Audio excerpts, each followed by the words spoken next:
Welcome back to the Brick Abbey, continuing our build here with Boba Fett's Starship, and I just want to continue to say thank you to everybody who just continues to leave positive feedback. We did bring back the table mic, so you should be able to hear more of the sounds, and I never thought that we would get the reception we're getting to this kind of content. I'm really enjoying seeing all the kind words and all of the reception, and just, you know, it was a new venture for me, and of all the times that I've, tried new things, there's always that thought that, I'll be the only one that enjoys it. So thank you again to everybody.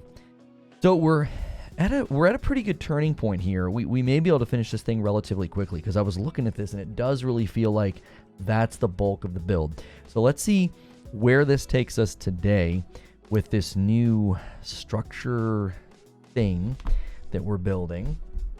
There we go. Got that piece already kind of ready to go.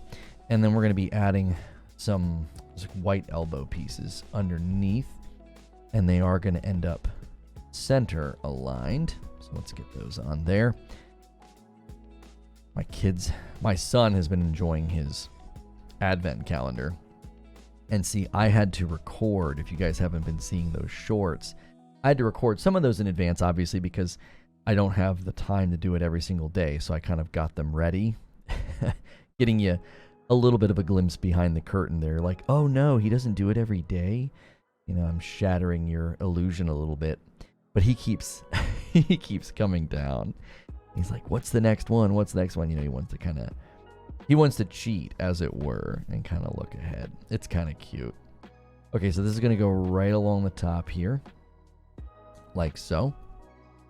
Adding to our structure, and we're going to add to our structure a little bit more here with these red pieces. Let's bring these guys in.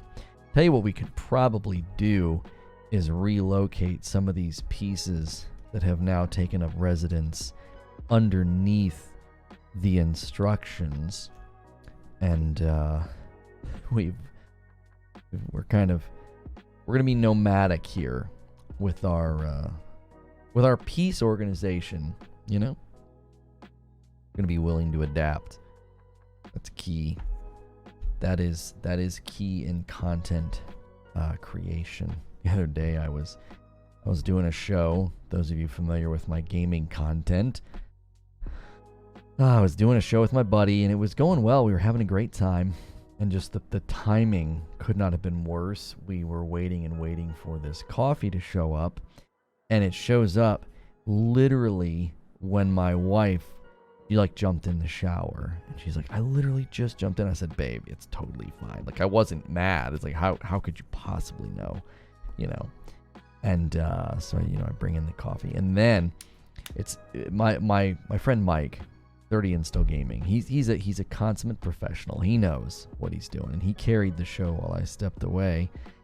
And then I have to come back down and do a show without being too irritated at the fact that the printers made a mistake, and I have 500 some odd bags of coffee in the wrong colored bags. There's you're not putting that jack back in that box. That's it. I mean, that they're here, right? So we're making it work. Obviously, we're trying to turn the negative into a positive, kind of a thing. And but I had to come back down and do the show as my blood is just boiling. I'm feeling all kinds of things. I open the box and I see it, and it kind of, whenever something like that happens, it kind of crash lands on you in slow motion. The realization that, wait a minute, I have a skid of coffee in my driveway, and all of the bags are wrong. And I come back down. My kiddos are the sweetest. So apparently I said that I was going to throw up. I was like, I'm going to throw up. I just went back downstairs, and they were very worried. And they are the sweetest. They told my wife, they said, we can help. We'll get markers and we can color all the bags. We'll make the bags black, And just the sweet innocence, and just being naive and willing to help, to think that number one, even if that was possible, just the work involved, right, would be crazy. And and so they made some cards to make me feel better and to encourage me. They're so sweet. They're just like their mama. They're always trying to do something thoughtful for somebody if they're feeling bad. And by the end of the day, when I came upstairs, I'd spoken with my producer, and we were like, okay, well, we'll make this work. We'll figure this out. We'll get the company to do right by us, and we can make it something fun. You can sign the bags. It's white. The bags are white Christmas. So by the time I came upstairs, I was obviously in much better spirits about it, and my kids were giving me the cards they had made me. And then today they were especially dismayed because they had been pretty bad throughout the week. They had been misbehaving quite a bit, kind of stressing my wife out. And a real big deal for them is every Saturday they get to play video games with me. And I had to sort of bring the crushing disappointment this morning. And when I told them, I said, we will not be playing video games because of how bad you guys were this week. I need you to have some healthy motivation in this new week to really help out mama and to just, to be better behaved. And man, they were crushed. They did the classic storm off, crying. They went to their rooms, and 20 minutes later, not even 20 minutes later, I think it was 5 minutes later. 5 minutes later, they're back out and, playing together with Legos and trying to plan out the day in the absence of video games. So, and we've done this one time before, and the last time we did it, sure enough, that week they were great. You just had to give them that soft reminder, hey, do you guys want to lose video games again? And so I told my wife, I said, they'll cry it out, and then they'll be a lot better for you this week. So, and the rest of the day was fine. I think they were a little dismayed, but they snapped out of it and really got in the mood and were being very helpful, get all the coffee orders ready, because they draw pictures for everybody. And they shook it off, like a champ. I was actually kind of proud of them, I was disappointed. Obviously it's you want your kids to be good. You want them to be well behaved, and I wanted to obviously make my wife's day great and not terrible. So I was disappointed, but then I was kind of proud of them. They turned the day around and they were helpful with the coffee. And right now, while I'm recording this, they're helping friends of ours. I think I'm going to help tomorrow move furniture, but right now they're moving little things in laundry baskets, and then me and some of the guys, we're going to go help move all the furniture tomorrow. So we're kind of doing it in shifts, and they're helping them, and then they're going to go do a concert, not like a concert, their friends are going to put on a concert, like a recital. I'm not seeing these because these guys over here, they're bent, but they're not the right pieces. It needs to have, there's only one needed. Oh wait, it's a dark one right here. I was looking at the wrong shade. I was like, oh boy, what have we done and where? We're missing something here. Okay, all is well, and all will be well. Okay. They're going to watch their friends play piano and violin. So I thought, oh man, the house is quiet. And I was done doing work for my other podcast that I do with my friend. You know what? Let's get some work done. Let's get this spaceship ironed out here, Mr. Boba Fett. And they were it's always funny watching kids. They become resolved to something that's bad, or disappointing, and they were doing their best to navigate it. Well, what about tomorrow? Can we play tomorrow? I was like, no. Shuffling it to tomorrow is not really a punishment, and it's hard because you can just fall into that trap of thinking universally, right, that putting your child through that kind of a pain, right? It's a mental pain. It's kind of a mental thing of, I can't, do the thing I was looking forward to. The real trap is that if you don't do it, you're going to turn them into, potentially, they'll be tyrants. They'll be terrible. They always get their way and there's never any consequences. We've all had the displeasure of running into children like this throughout our years. The kids that seemingly run the house, and they grow up to be really special people.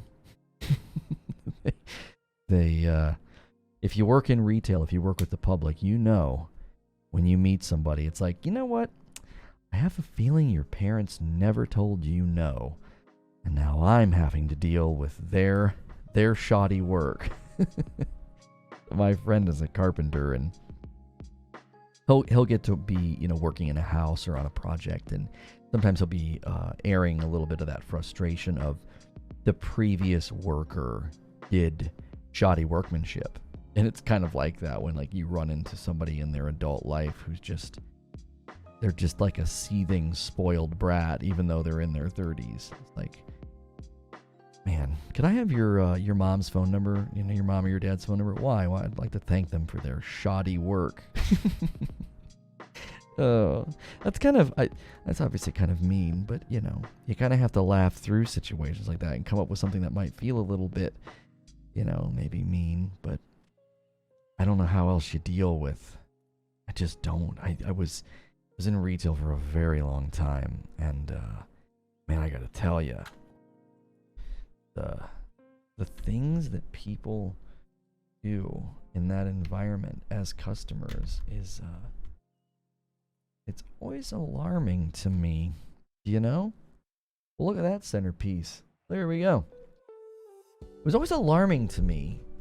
Because I obviously, you probably can't tell from this content, but I like anybody, I have a temper. I can lose my patience. I can get irritated, especially in an environment where, especially, with food. Oh my, I don't think I would ever want to be a waiter or a waitress. And we don't eat out that often, because it's not conducive. Our daughter has an egg allergy. But when my wife and I go out on a date, I always ask the server their name. I feel like that's just a very, very good first step to the evening. They're going to treat you well if you treat them well. It's pretty simple, I want to know their name, because sometimes I'll say their name, when they're walking by. I think that's more polite than, I don't know what, waving at them or flagging them down. Anyway, I always heavily tip, probably too much. My wife's always like, "Oh, that's too much," and I'm like, "Well, I'm trying to make up for the guy that probably didn't." There's always those people that don't tip well or barely tip anything at all. I have a pretty strong disdain for those people, but I don't think I could do that line of work, because I did the retail thing for a very long time, and I was never particularly fond of my income being tied to a stranger telling me yes or no. There's just something particularly, it's not powerless. You're not powerless, but you're sort of at their mercy, I guess would be the phrase I would say. Now, obviously, if you're like a manager, or you've dealt with managers in this environment, golly, they can be just insufferable. because they act like you can control the outcome. Well, you didn't properly qualify the customer. You didn't ask the right questions. Or maybe they're just trying to rub two nickels together. Maybe they can't afford it. There's always those realities. Sometimes you're dealing with a little old lady who doesn't need all that extra stuff, man. She just wants a phone so her kids can have peace of mind. I always got scolded for taking too much time with the little old ladies, but I never listened. I never let my managers or people in leadership dissuade me. They would say, you're spending too much time, because a little old lady would come in and need help with her voicemail or something. Like, you need to hand them off to the get them on the phone and let the people over the phone help them. And I'm like, no, like, that's somebody's grandmother, man. I would become another version of myself if someone was rude or unkind to my grandmother. You wouldn't want to be on the other end of that conversation, right? Like, everybody would. You'd get naturally very protective of your grandmother. It's like, that's somebody's grandmother, man. Like, they might not have anybody that can help them with this. I'm their only hope. I'm their Obi-Wan in this situation. And the beauty of it was, and this was when I did a little healthy gloating once. I had an older woman. She would always come in. She would always ask for me, and I would always help her with her phone. And she liked me so much, she brought her son in, and she said, this is the young man that always helps me. You need to deal with him. And this guy had like a fleet business. He had all these trucks, and he needed like 30 activations. Now, if you're in that industry, you know what I'm talking about. An activation is a new phone number, a new line, and that's a big deal. That's where the money is, right? That's what the companies want. And business lines are great. They're great because they need everything. They need all the features. They need the cases and all the extra stuff. And they're willing to do it, right? Because it's a business expense. They're not, it's not a mom or a dad on a budget, right? You've got kind of like a bit of a deep pocket budget. And so I remember I told my boss, I said, you're always telling me, not to help these little old ladies that come in here. I said, but all those lines I just activated, I was like, she came in, with her son and insisted that he work with me. And he wanted to go to another location. He had a location that was closer to him that he wanted to work with those people. I guess he had gone in there before. And he told me, he said, she insisted that I come to you. He said, she said that you had spent so much time with her multiple times, and that she knew that potentially took away from your sales. And I thought, that's how you're supposed to do it. That's how you're supposed to run your salesmanship. It's not my business, obviously. I was an employee, but I could certainly take ownership, of how I handled each interaction and how that could, bleed over into another day or another potential deal. So, and I remember him saying, not everybody, he got a little flippant with me, oops. He said, not every little old lady's going to come in here, with a wealthy son, And I was like, yeah, but that's not the point. You're missing the point. That's why I couldn't stay in that environment. I just couldn't. Wasn't cut from that cloth. I have a lot of respect from people that can stay in that environment for a really long time. Like if you're a lifelong sort of like retail environment employee, or if you're like kind of like a lifelong, if you're always kind of doing the waitress thing, I actually have a lot of respect for you, because I believe that you do something that, many people would be very bad at. They would end the night and have no idea why they didn't get any tips or whatever. Now, some of that's out of your control, obviously. There's pretty unpleasant and cheap people out there. We'd all be better off if they stayed home and ate TV dinners, wouldn't we? Because they can make the dining experience bad for everybody. But what you do, it really, really is something that not everybody can do. And I think that should give you a sense of pride when you go into work. You're a specialist, even if you don't know it. My eyes are failing me here. I cannot tell what that piece is. I truly cannot. I can't tell. I know that they want me to use this. Oh, it's the piece that goes down inside. There are these, it's like the little lever that makes this work. Oh, they're over here. But back to what I was saying. You're a specialist. You may not feel that way every day, but you are. Because, and that should give you some ownership of the job, I would think. You know? Not everybody can do what you do, and they certainly can't do it as well as you can if you've been in there for a long time. You know, I can sit down and make videos and do live streaming, and it's just second nature to me. I don't think about it. But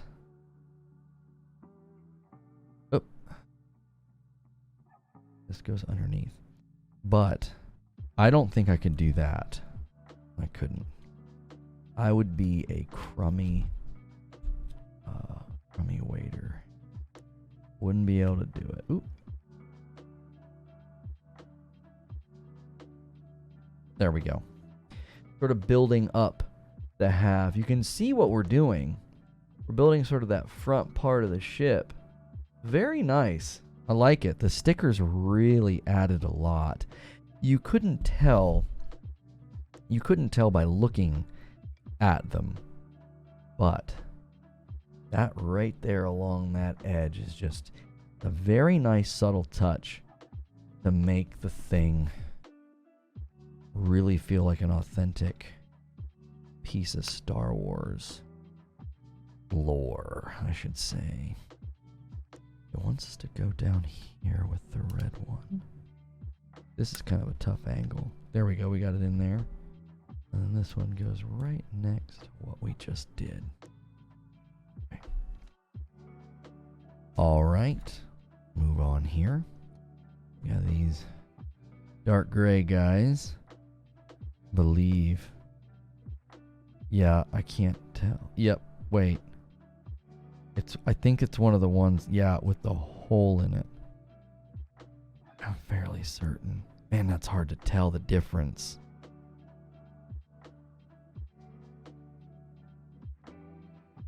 Let me see if I can find another picture.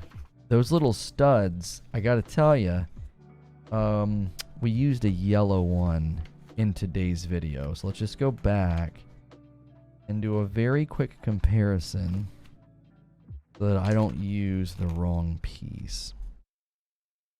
We're not in any rush here, so not a problem. Backtrack. I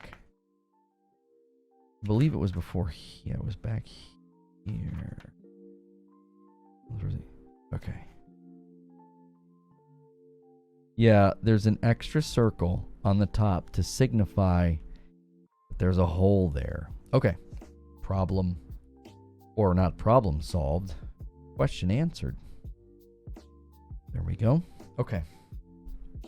But wants that piece to be right there. And that kind of matters because they might have us come back behind and add something to it. And if we do that, we're going to be glad we have the right piece there.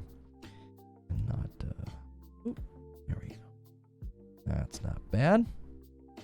And then it wants us to put like this one is straight lines in. There we go. We're just continuing to build out that portion. It's actually looking really good. Oh, it's time to do the other side. So that is that side. And now it's time to come to this side. Okay, perfect. There we go. I was actually kind of surprised when we started pushing these videos out and getting responses from people. I was surprised that people enjoyed my sort of meandering commentary. I did not expect that. I just kind of did it because I don't like silence. I'm not like uncomfortable with silence. You know, I can kind of sit and have good times of meditation or just relaxation. I'm okay with it. It doesn't like put me on edge. Like some people they can't have silence at all. But when I'm making a video especially, it feels so unnatural to not be talking. Because I am, at my heart of hearts, I've kind of just become a podcaster. That's just kind of what I do. I don't think about it. I just sort of do it. And so when I started making these videos, that's just kind of what I did. And I wasn't sure what people would think. You know, I thought, oh man, they might want me to shut up. You know, like, oh, this guy, I just want to watch these Legos get built and this guy won't be quiet. But the response has just been really encouraging. And the reason that I like it is because we're not trying to do anything here. I didn't have a goal in mind. I didn't really have like a POV or like I want the content to look like this. You know what I mean? It was just like, I just want to build Legos. And if people want to hang out with me, cool. That's why we named it the Brick Abbey. We had a couple ideas for names. And I wanted the name to convey just you're hanging out with somebody while they're building Legos. That was kind of what I thought. And that was about as far as I took the thought. I didn't really, I'll be 100% honest. I did the thing that you're kind of not supposed to do. I did not go and consume anybody's content. One of the things they say when you're starting a channel or you're starting to create content is, you know, do research. Go and watch content from people and see what everybody's doing. So that way you're sort of in line with the standards. And I just didn't do that. I wasn't interested in doing that because I thought that's going to corrupt it. That's going to turn it into, and I'm not saying anything against anybody that's doing that. Like if they're really intentional and very content driven in this space, I'm totally fine with that. I am very intentional with my gaming content. And this was an opportunity to not do that, just kind of hang out. And so, yeah, I just intentionally was like, I'm not going to go look at what everybody else is doing because it'll taint my mind on it. I'll be thinking I need to do this or I need to do that, right? Or if I do it in this way, that's wrong. And I didn't want to do that. I didn't want to have those thoughts in my head because I thought that's going to take away from just sort of the I would call it a selfish goal. I had a bit of a selfish goal. It was like, you know what? This is kind of for me. And if people want to come along, great, you know? And a lot of you have. And I'm glad you're spending time with me. I think it's fun. You know? Just sort of relaxing together. Maybe you're plugging away on a spreadsheet or a homework assignment that you let sit for too long, and that's okay. You're getting it done now. And if that's the case, I'm glad you chose this place to hang out. A lot of places you could go and choose to hang out, and you chose this one. And what we do here and what we offer is it's pretty straightforward. Literally just a table with Legos and a guy talking. And I like that. I like the simplicity of it, the purity, you know. And it's cool that other people are digging it too. Going a little faster on this side, we've talked about that before in some of the other builds. You develop the familiarity. It's like a trajectory familiarity. You kind of know what you're doing because it's a symmetrical piece. So there aren't too many twists and turns and surprises. I wonder if that's one of the reasons that some of the Star Wars pieces are just so fun to build because, well, the ships are all I'm thinking, right? Yeah, a lot of the ships are very symmetrical. Now, the Millennium Falcon is not. But TIE Fighters are, X-Wing, the Walkers, you know, the AT-ATs, the AT-STs. I think what we're going to do next, my kiddos got me a Yoda for my birthday, and I think that's like the best one to do next, just to celebrate them, because I love them, and they are the reason this channel exists, and they're just the sweetest about this. I'm going to do some episodes with them eventually. They need to practice a little bit of self-control. I need to know that they're going to be relatively calm. I said relatively. Okay. And they also have to be disciplined. They cannot say, we don't want like real names to be said, you know, just to kind of protect them and their friends and stuff. And so they need to be a little bit disciplined in their in how they approach it. But I think they'll do great. I do. I think they'll do awesome.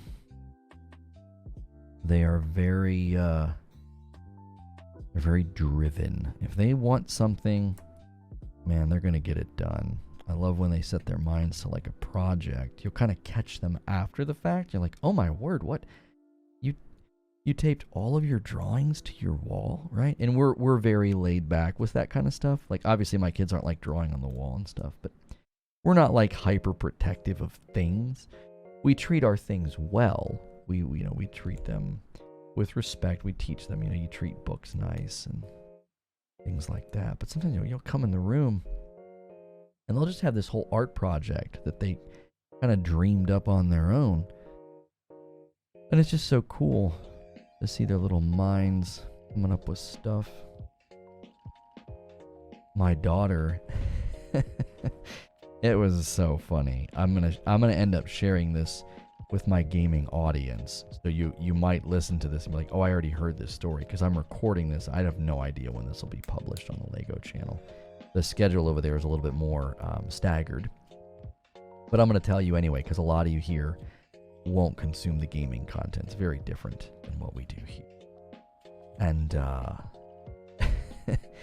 she was playing with my son. She had taken Legos, and she had made what she called a CVI store, a computer, video game, and iPad store. And she wanted people to come into the store and to play the video games and to interact with the iPads and the computers. I thought, okay, that's very creative, and I love that, you have it, anachronized or whatever that is. When you create an acronym,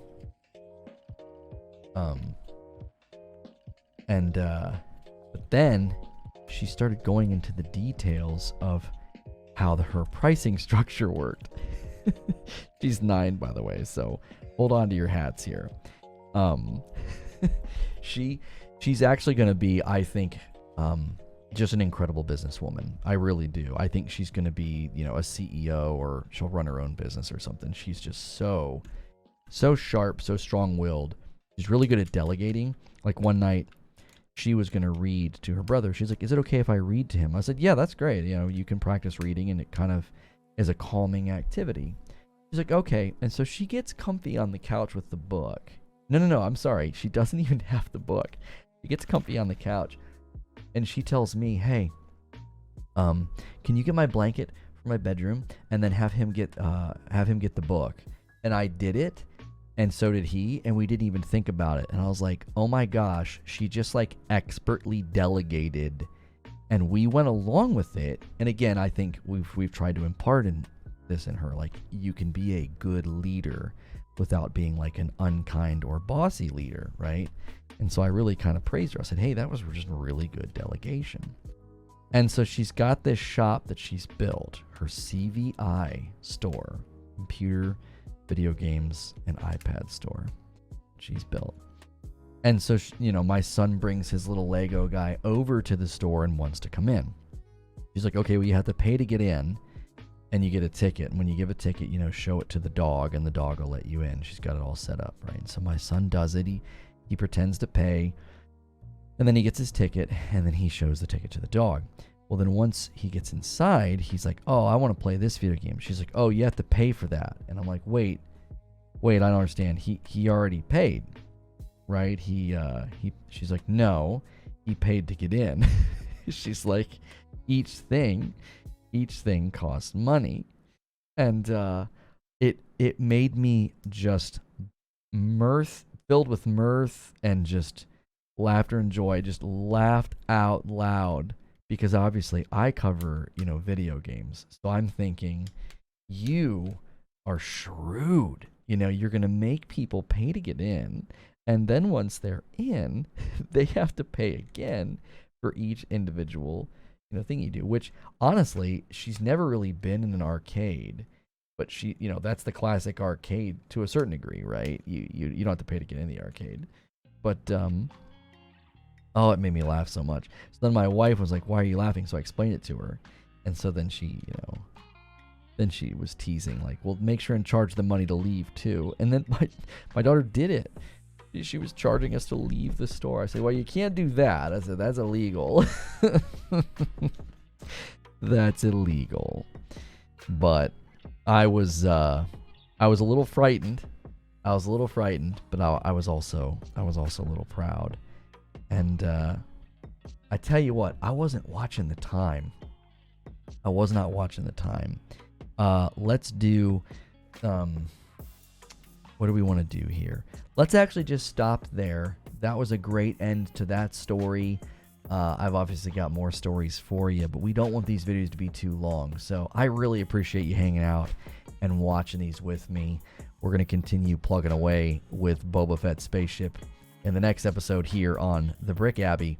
Be sure that you're subscribed and have the bell button pressed, smash like, and we really love seeing those comments down below. All right, I'll see you in the next episode.